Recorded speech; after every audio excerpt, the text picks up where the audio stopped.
Mesdames et messieurs, bonjour. Bienvenue dans la revue des titres de ce vendredi 11 juillet 2025 sur votre chaîne préférée Speedline Télévision. Démarrons par Dabarou pour lire à la une. Bénin, célébration des 30 ans de la HAC, la régulation médiatique des élections à l'aide du numérique et de l'IA préoccupe. Vous aurez plus de détails à la page 4 de ce journal. Restons toujours avec le même quotidien pour lire. Deuxième édition de Vivre ensemble par le sport à Parakou. Le ministère des Sports et l'ambassade de France lancent les activités. Vous aurez plus de détails dans les colonnes de cette parution. Les 4 vérités affichent en manchette marche de reconnaissance en hommage à l'action visionnaire du président Patrice Talon.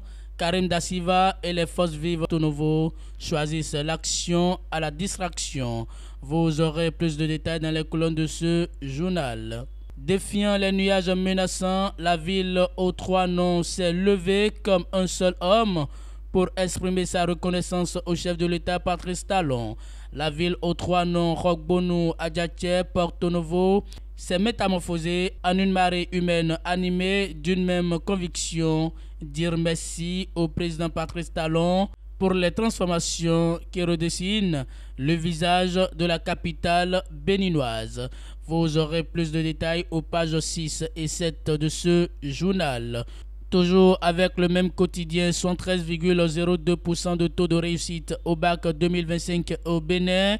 Ces résultats sont exceptionnels et inédits. D'ici le DOB. Les épreuves facultatives démarrent demain samedi.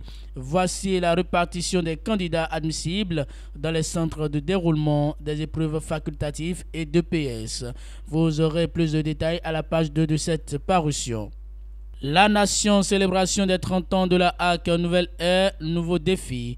Cotonou accueille depuis hier jeudi 10 juillet à l'occasion du 30e anniversaire de la Haute Autorité de l'Audiovisuel et de la Communication un colloque international dédié à la régulation des médias à l'aide du numérique et de l'intelligence artificielle.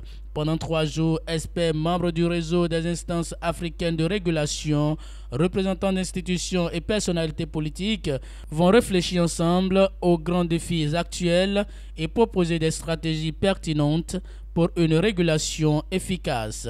Vous aurez plus de détails dans les colonnes de ce journal. Le potentiel à faire non-paiement des vacataires à l'université de Parakou, UP à la flash, la doyenne et les enseignants divisés sur la période de paiement.